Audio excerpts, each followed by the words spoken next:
I'm pregnant with my seventh child, so please let my kids stay at your new place until I give birth. Thanks. It was a short note left by my sister Madison, and the words written on it were unbelievably selfish. The note was left in my new suburban home, the one I had finally managed to buy just a few months ago, after years of hard work to make my dream come true. That day, at 5 in the evening, I received a final approval email from a client, wrapping up another project as a graphic designer, and began my drive home. But when I reached the top of the hill that led to my house, I saw something strange. The front door, which I was sure I had locked, was slightly open. My heart thudded uneasily.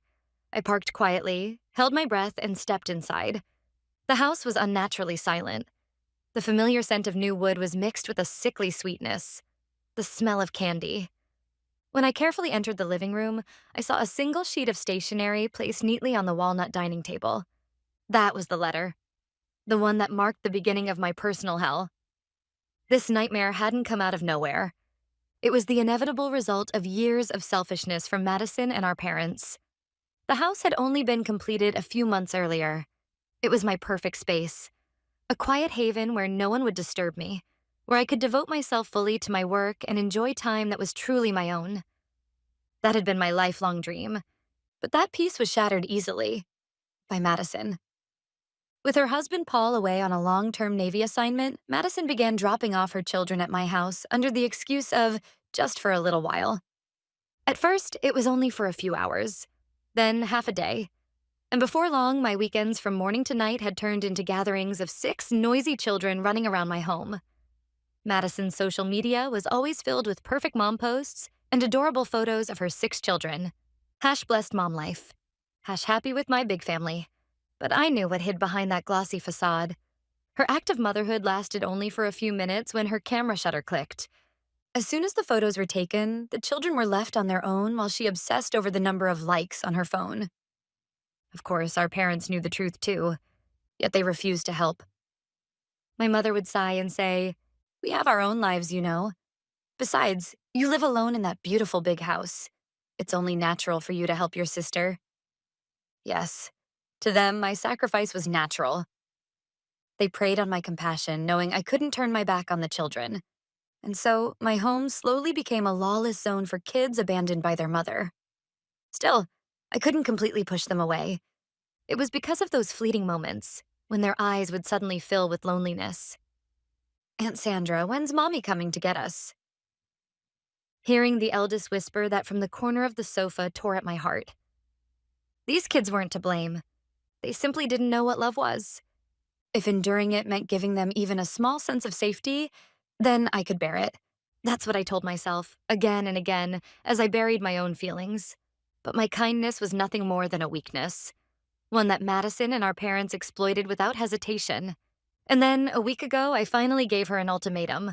Madison had shown up unannounced again, with all 6 kids in tow. "Sorry, Sandra. I've got this super important lunch with my influencer friends today. Please watch them till evening, okay?" This time, I refused flatly. "No, Madison. I have an important meeting today. They're your children. You need to take care of them yourself." But Madison pretended not to hear me and ushered the kids into my house anyway. "All right then, I'm counting on you." She said that cheerfully and turned to leave. While I argued with her at the front door, the kids had already scattered inside. "Madison, wait." I tried to chase after her, but then it happened. From my office came a loud crash. A moment later, a scream. One of Madison's children. I rushed into the room. A shelf had fallen. I lifted it up, picked up scattered documents, and checked my expensive equipment for damage. It all took only a few minutes. When I returned to the living room, Madison was gone. Her car, which had been parked in front of the house, had vanished too. That's right. In that brief moment of chaos, she had slipped away, leaving all 6 of her children in my house while she went off to her lunch gathering. I stood there in stunned silence. Then, trembling with rage, I pulled out my phone and called her. "I've had enough. You can't keep using my home as a free daycare for your kids. Don't ever come here again." That was only a week ago. And now, this mass abandonment was her answer to my warning. As I stood there, still clutching Madison's note, 6 small figures appeared before me. They looked up at me with wide, innocent eyes as if they had done nothing wrong. The youngest, a 2-year-old boy, was clutching a sticky handful of chocolate. Smudges of it stained his cheeks. And the wall of my living room. Only the eldest boy, 10 years old, averted his gaze awkwardly. Without a word, I turned away from them and headed upstairs toward my office. But when I opened the door, the sight that greeted me froze me in place. My workspace, the heart of my career, had been transformed into a secret hideout for children. There were scribbles all over the walls. My treasured design books were stacked carelessly on the floor, little footprints running across them. And then my eyes landed on something that made my breath catch. A picture frame, lying shattered in the corner. It was my breakthrough design, the piece that had earned me recognition in an international competition, the one that helped me save enough for the down payment on this house. I had framed it as a symbol of pride and accomplishment. It had been torn from the wall, the glass shattered, and across the once beautiful design, red and blue crayon marks ran wildly in every direction, parts of it ripped apart beyond repair. Something inside me snapped. There were no tears, only a cold, burning rage rising from the depths of my chest.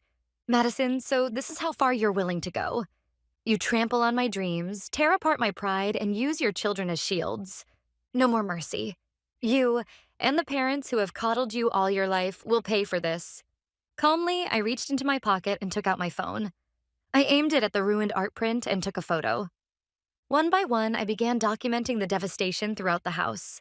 The drawings on the walls, the scratches on the floor, the spilled food and toys, the stains in the kitchen. Each image was another piece of evidence, carefully, methodically collected. When I finally finished taking photos, something suddenly came to mind. The security camera. When I built this house, I had installed a high-performance surveillance camera by the front door. For safety. I quickly opened the app and accessed the recordings. There it was, the footage from the exact time I'd been away. On my phone screen appeared a familiar sight. The front of my house, quiet under the afternoon sun. I pressed play. At 1:15 p.m., Madison's car pulled smoothly into the driveway. That was the very moment I had still been in my client meeting. She got out of the car casually, as if she'd done this countless times before, and began opening the back doors one after another. Like unloading cargo, she ushered her 6 children out, one by one. Each child stepped out, holding a toy or a snack as though they knew exactly what to do. Then Madison took a white sheet of stationery from the passenger seat, the note, and walked straight toward my front door. And then, unbelievably, she took a key from her pocket and opened the door with ease. A key. When did she? Then I remembered. A few weeks earlier, one of my keys had gone missing from my key case after she'd come to drop the kids off. It had reappeared later on the table, and I had brushed it off as a child's prank. I hadn't realized she'd used that moment to make a duplicate. It had all been planned. In the footage, Madison emerged from my house just seconds later. She bent down, said something to the children, and then shoved them all inside. Without stepping in herself, she slammed the door shut. Then she got back into her car and drove off at full speed, without looking back. I stopped the video playback. I didn't need to wonder where she'd gone. I already knew. No doubt she's already running crying to our parents, telling them, Sandra's being mean. She refuses to watch the kids. But I no longer care. This isn't a sisterly quarrel anymore. It's a crime. And this time, she won't talk her way out of it. On my phone screen, Madison's car was clearly visible, right down to the license plate. I uploaded the footage to the cloud for backup, then opened my phone's dialer. Without hesitation, I tapped a certain number. The few seconds before the call connected were the quietest, yet most resolute moments of my life. Emergency services. Do you need police, fire, or medical assistance? A calm voice spoke on the other end. I made sure my own voice wasn't shaking before I answered. Slowly, clearly. Police. There are 6 children abandoned in my home. It's a case of child neglect. It was only 10 minutes after I hung up that I saw the flashing lights through the window. A police car had arrived. I took a deep breath and opened the door. 2 officers stood there. Are you Miss Sandra Johnson? We received a report about an incident here. I nodded and led them inside. When they saw the state of the living room, both men fell silent for a moment. This is bad, one of them muttered, staring at the scribbles on the wall. I quietly handed them Madison's handwritten note, which still sat on the dining table. One officer slipped on gloves, picked it up carefully, and read through it. When he finished, his expression was a mixture of disbelief and exasperation. Your sister. She left her children here? Yes. And here's the footage that proves it. I showed them the security recording on my phone, the entire scene of Madison unlocking the door with a duplicate key, shoving the children inside, and driving off. Both officers watched the screen intently, their faces hardening as the video played. When it ended, one of them spoke gravely. This is a serious case of child neglect and unlawful entry. You did the right thing calling us, for your sake and for the children's. His words loosened something tight inside me. For the first time that day, I exhaled slightly. We'll contact their parents ourselves, and in situations like this, we're required to report it to Child Protective Services. A social worker will be here soon. Just as he said, within minutes, a calm, professional-looking woman arrived at my door. She was a CPS caseworker. She knelt down and spoke gently to the 6 children huddled in the corner of the living room. I know this must be scary, but it's going to be okay now. After exchanging a few quiet words with the officers, she turned to me. The children will be placed in temporary care tonight. Their emotional well-being is our top priority. You should take some time to rest, too.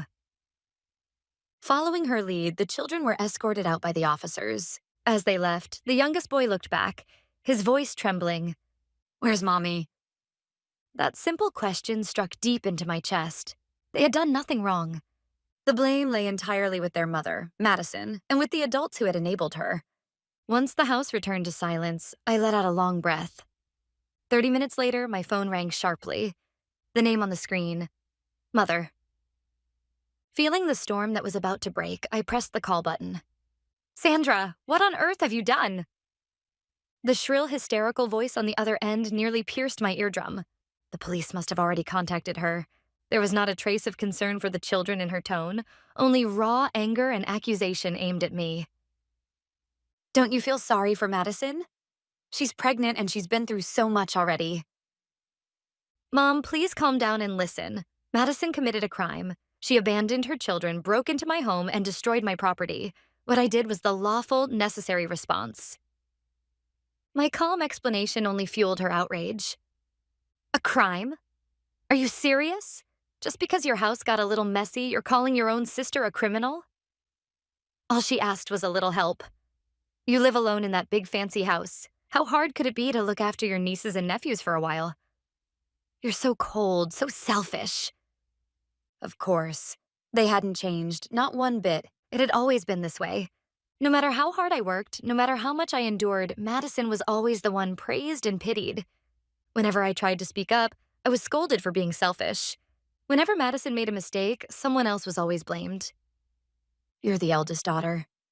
You should be the one to endure. How many injustices had I swallowed because of those words? Who's really the selfish one here, I wonder? I replied quietly, but firmly. So, where is Madison now? Let me guess. She's at your house, isn't she? I heard my mother gasp on the other end of the line. A few seconds of silence passed before she answered, her voice trembling. I don't know. Maybe she ran off somewhere because you pushed her too far. If anything happens to Madison, how will you take responsibility? I let out a short, bitter laugh. Of course. Even now, even after all this, they were still the same. You're the ones who raised Madison into the monster she's become. I'm done. I'm done being your good daughter, your convenient older sister. It ends today.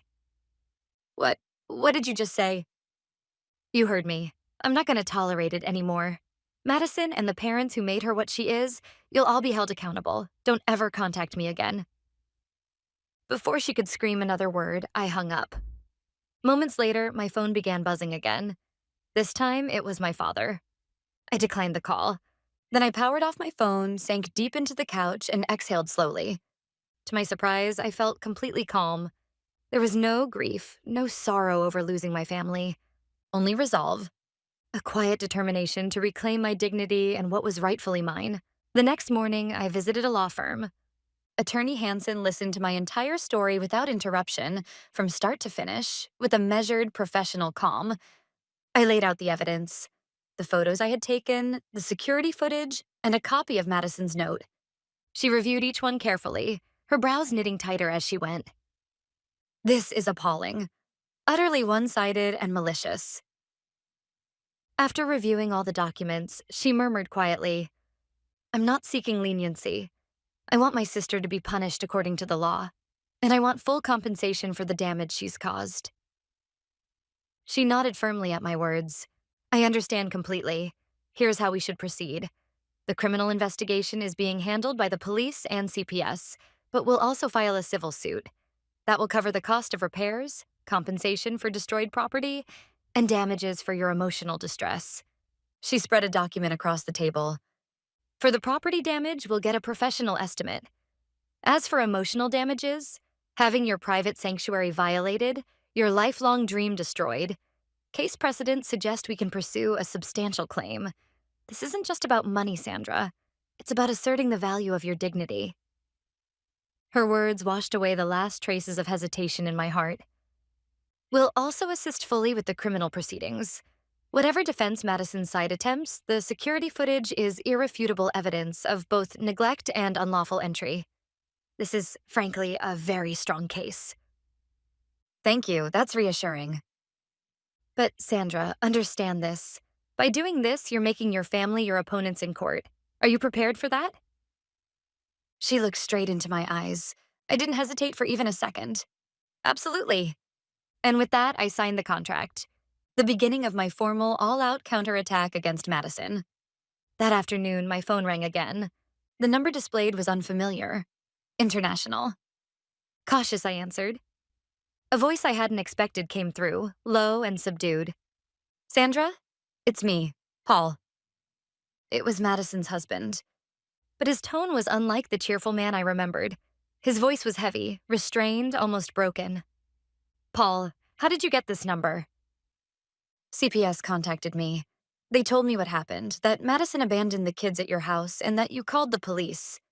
Is it all true? His voice wasn't angry, it was exhausted, filled with quiet despair. Yes, I said softly, every word of it is true. He let out a long, weary sigh. I see. So it finally came to this. The words carried both resignation and a strange sense of acceptance.